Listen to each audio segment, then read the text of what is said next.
In last week's video, I discussed some baseline fundamentals that can help you hit more headshots in Battlefield 6. But knowing the idea is one thing, actually building the habit is another. So for this video, I'm going to jump into a training range and show a few simple ways to practice having more intentional aim, crosshair placement, and utilizing cover.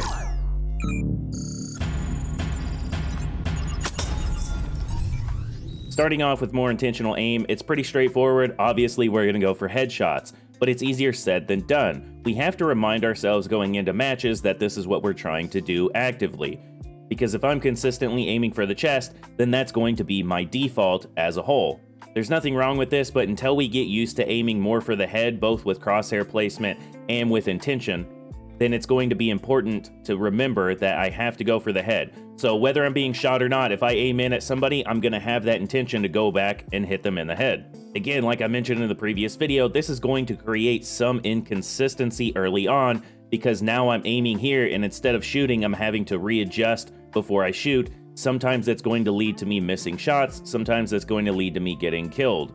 But we're focused on trying to improve habits for the long term. Once we get used to everything and we apply everything more consistently, then we end up getting headshots and we get more kills as a result and less deaths.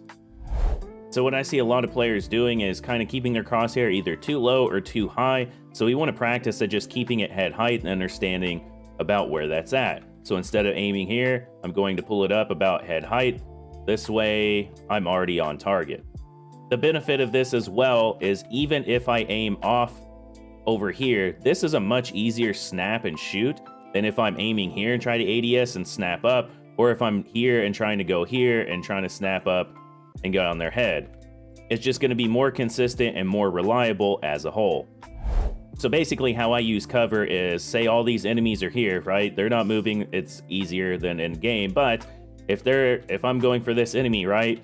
If I'm here, it's just one-on-one. But if I'm out here, now it's 1-on-3. So we have to be aware of cover and the sight lines that exist, using cover to block sight lines for me while I can maintain sight lines on the enemy in specific spots. Obviously, if I have a sight line on them, they have a sight line on me. But I kill one and I can move to the next sight line and then keep going until there's no more enemies left.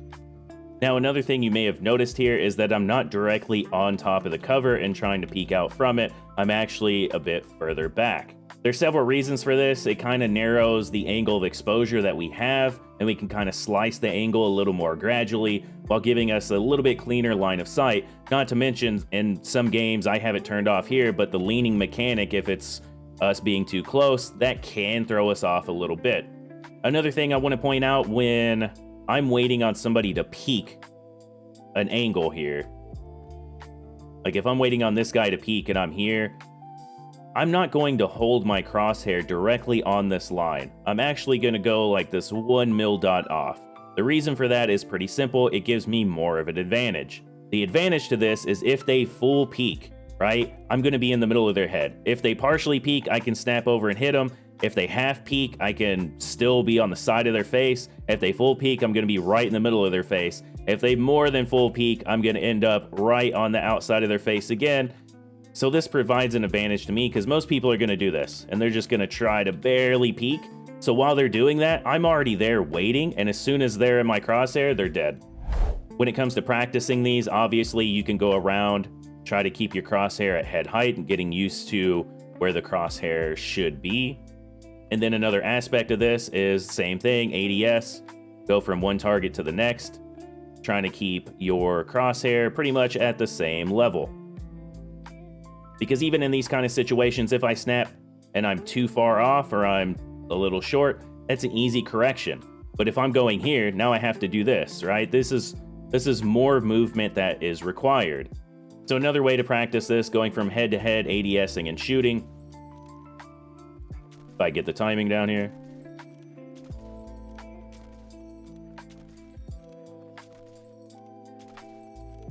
You'll see on that one shot, I actually end up here, and then I adjusted. So some of this is not just aiming in and shooting immediately. There is parts of that. Sometimes you're going to miss. But just practicing and getting used to doing this. That way, you're building a couple of habits here, right? One, you're building the crosshair placement being at head height. 2, you're building ADSing onto that spot. 3, you're building, oh, I have to adjust. And you're getting used to aiming around head height and then shooting. If you want to practice using the cover, same thing. You don't even have to shoot at anything here. You can just hold on this angle, right? That way we're just moving and doing this, and we're holding this angle. That way we're sweeping.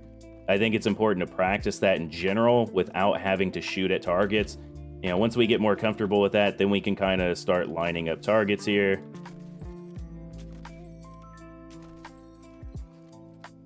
Anyway, I hope this gives you a better idea of actually how to practice some of this instead of just hearing the concepts, because getting more headshots is not just about raw aim like I've mentioned. A lot of times it comes down to just building better habits before the shot is even taken. If you want, I can also do more videos breaking down map-specific sniper angles and positioning. That's kind of going into what I plan to do anyways, but I could break down specific clips and point out what I'm doing and why. Anyway, if there's something else you would like me to focus on or break down or explain, be sure to let me know down in the comments below. I'll catch you on the next one. RAMTEID out.